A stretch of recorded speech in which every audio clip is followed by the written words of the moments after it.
Hi everyone, it's Katie from Paradise Falls family.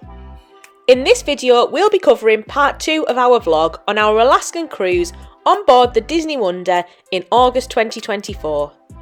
In part 1, which I'll link at the end of this vlog, we talk through our time on board and specifically about an Alaskan cruise. In this vlog we'll talk about some of the more practical bits, give an overview of the ship and our tips for your trip. We've tried to cover off everything you might need for your trip, but just send us a message if you have any questions. We'll start with check-in and embarkation before giving an overview of the ship, the dining options, swimming pools, entertainment, staterooms and other bits and pieces that should hopefully be useful for your trip. So before we get on to the cruise itself, let's start with check-in. If this is your first Disney cruise, you can do this 30 days before sailing. Other guests can check in sooner, depending on their Castaway Club level, which is Disney's loyalty scheme, and it's dependent on how many cruises you've been on previously. Silver can check in 33 days before the cruise, Gold at 35 days, Platinum 38 days, and Pearl 40 days before the sailing date. The earlier you check in, the earlier boarding group you can get assigned, which means you can get onto the ship quicker. If you're in a concierge room, it doesn't matter when you check in, as you're automatically assigned boarding group 1. If you arrange your transfers to the ship directly with Disney, you automatically get assigned group 2. It's a big perk here and something we like to do if we're travelling from Walt Disney World, although it really wasn't required from Vancouver. Online check-in with Disney Cruise Line can be a bit of a painful experience. It's quite glitchy and things fill up quickly when your booking window opens. We've found that going to guest services as soon as you board the ship can really help with anything you didn't manage to sort out previously. This can be things such as moving dining sit-in if you wanted early dining and it was previously showing as full, or can be to book onto activities either free or paid for that were showing as sold out. This can be used for things like mixology class, princess greetings or Paulo reservations. You can also pre-book certain things before online check-in opens, such as excursions and specialty dining. If you've never sailed before, this can be done 75 days before the cruise, and this goes up incrementally depending on your Castaway Club status again, with Pearl members being able to book 123 days prior to sailing. So starting at the beginning with embarkation and how this worked for us. As we were leaving from Vancouver and were staying in the city at the Pan Pacific Hotel the night before, it was a really simple process. As I explained in the previous vlog, we were able to hand over our luggage to the bellhop at the hotel and then this was transferred to the ship for us.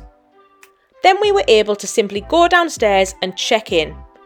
The whole boarding process was incredibly easy and slick, and probably the best port we've ever sailed out of. We'd really recommend staying at the Pan Pacific the night before if you can. But either way, it seemed like they were really on the ball at the port, with everything running really smoothly. Once aboard, we were then free to enjoy the ship. We normally take a day bag with us on board, with everything we might need before our luggage arrives, including swimwear to enjoy the pools before they get busy. It was a little bit chilly on this day, so we didn't end up using the swimming pool that first day, but we always make sure we have it if we need it. Something else to briefly mention on embarkation day is the muster drill. This is just a mandatory safety drill that everyone has to participate in once on board. Instructions are given on the app, and our meeting place was in the Animator's Palette restaurant. It only takes around 20 minutes, so it's pretty painless, but make sure to get along on time. Okay, now we're on board the ship, I'll give a quick overview of the layout to help you get your bearings.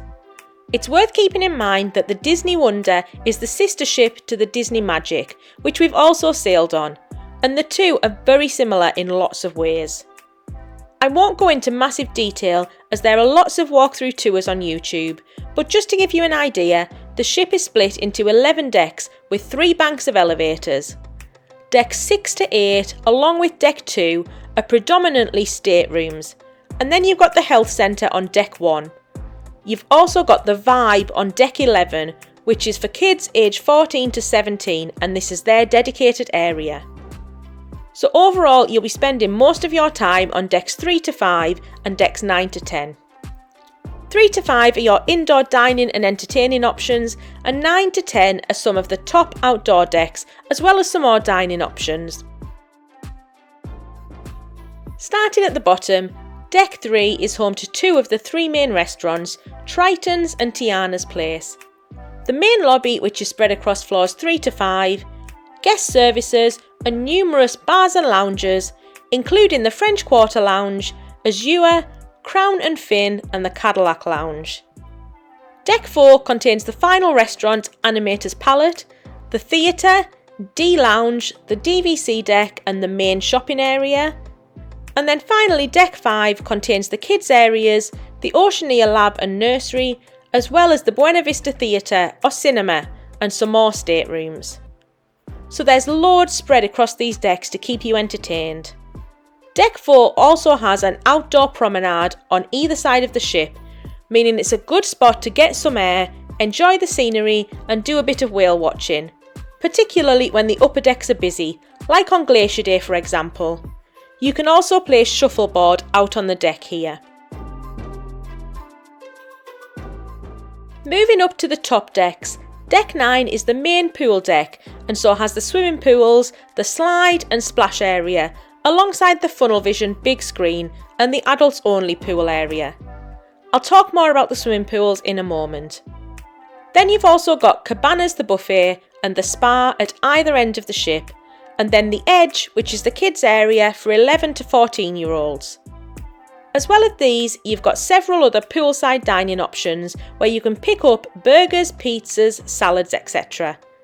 And finally, there's Cove Cafe and Signals Bar, which is in the adults only area and you can stop by for a drink or snacks.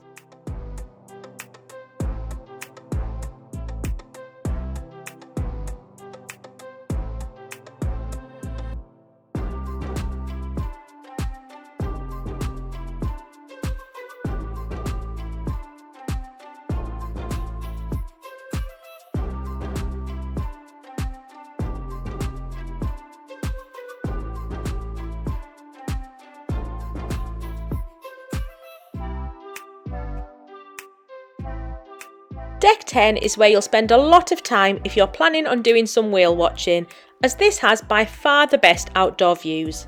Wrap up warm though, as even in the sun it can get really windy and chilly up here. It also has the sports courts, the Bibbidi Bobbidi Boutique and Paolo, which is an additional charge high-end restaurant. I've mentioned dining a lot so far, so let's look at that next. There are 3 main restaurants on the ship.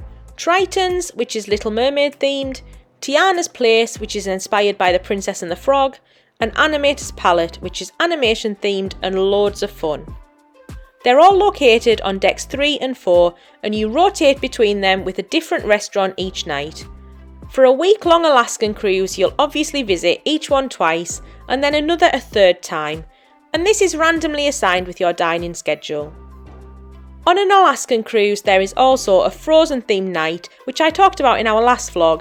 It's called Freezing the Night Away, where everybody enjoys a themed menu, and this occurs on your extra third night. Your dining schedule can be found in your app when you board the ship, so you know where you're going to be each night, along with your table number.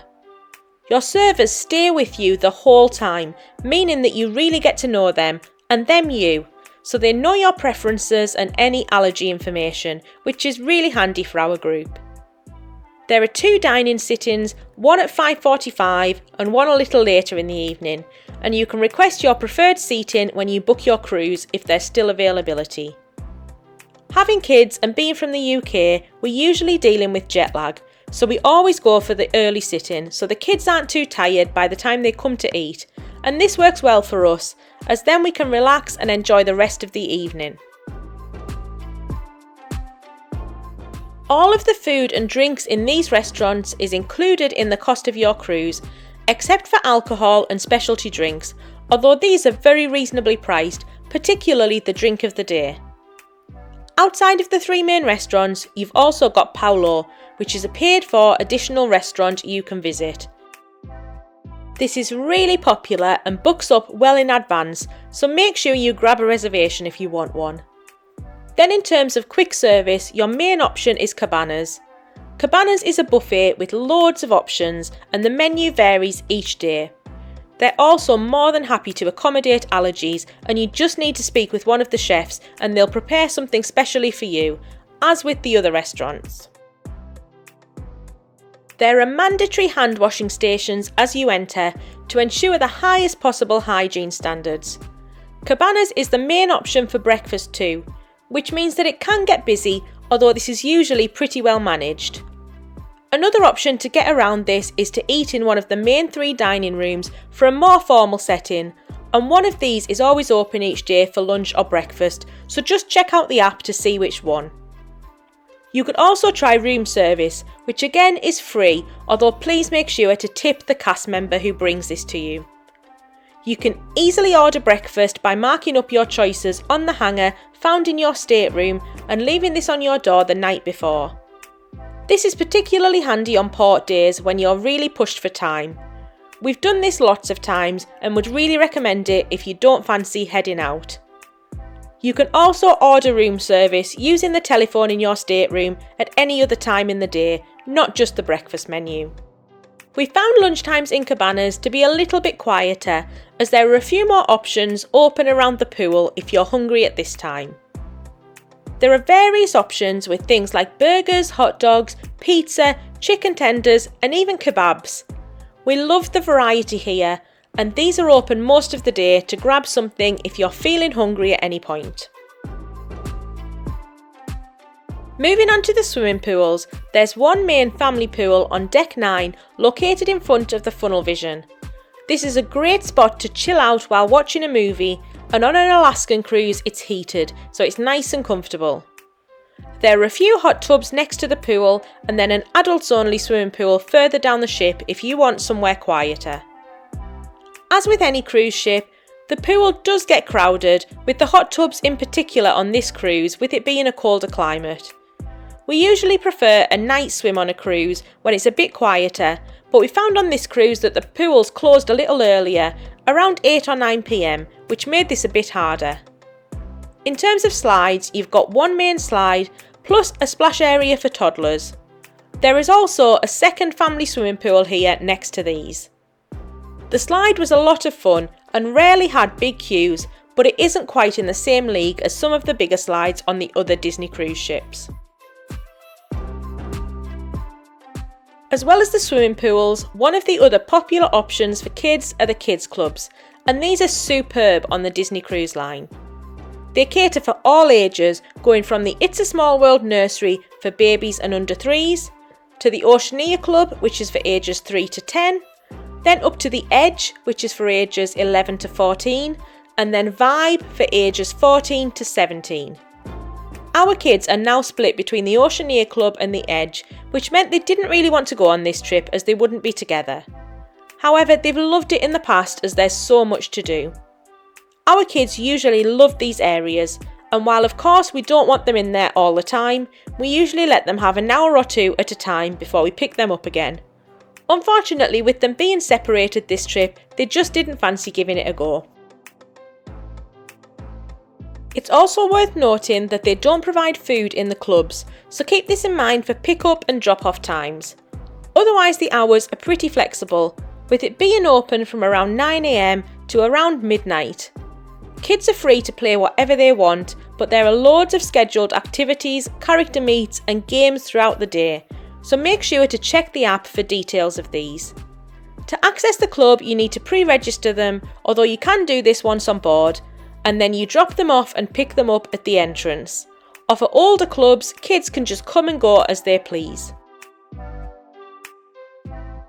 Moving on to entertainment, there's just far too much to mention here, although we did touch on some of the Alaskan specific activities in part 1 of this vlog. The main thing we'd recommend is to make use of the onboard app. As soon as you get on board, get this set up and then you can see everything available. This is essential when you're on board and you don't need a Wi-Fi package to access it. This shows you all the activities on offer, as well as your dining plan for the cruise. It has the schedule for the theatre shows, the cinema, character meet and greets, and all of the other things on offer. We found it's worth making a list of everything you want to do and spending a bit of time planning it out, as some events only run on certain days and times. Rather than list everything here, you can check out part 1 of our vlog to see what we managed to fit in, but there was still plenty we just didn't have time for. First off was the spa and the additional restaurant Paolo. We've clubbed these together as these are things we kind of group as non-kid friendly activities, and so far we've not attempted to try them. However, we've heard they're amazing and would like to try them one day when the timing is right. Next up are all the bars and lounges situated around the ship. This is where a lot of the other activities are held, like character drawing classes, game shows and trivia, etc. And finally, pool time and the sports courts, which is where we spent a lot of time on this trip. The past few cruises we've done have been a little bit shorter, around 4 nights, and we tend to find that these aren't quite as long as you'd like to relax and fully enjoy the ship. Alaskan cruises generally tend to be a week long, and this means you really get a chance to relax and explore everywhere. A week is probably our preferred cruise length, and it was so nice to take our time, enjoy the scenery and do some whale watching while still having the time to go ashore, explore Alaska and take in some of the activities on board. Moving on to staterooms. A lot is said about the size of cruise staterooms. Although they're small, we've never found this to be a problem, and we don't usually spend a lot of time in the room. We're a family of 4, so we always have a queen-size bed and then a sofa which converts to a single bed and another pull-down bunk bed which is a single as well. And this works really well for us. In part 1 of this vlog, we talked about the pros and cons of a balcony or sea view. Obviously, for an Alaskan cruise where you want to really enjoy the scenery, a balcony would be preferable. But the cost was just too much for us, so we settled for an inside room. In the end, this worked out fine and we just spent a lot more time out on deck, so I wouldn't say a balcony or veranda is essential.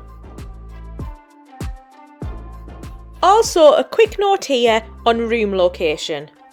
We've never previously worried too much about our deck or whether we were forward, midship or aft. However, on our last cruise from New York, the weather was awful and we got really seasick in our room right at the front of the ship.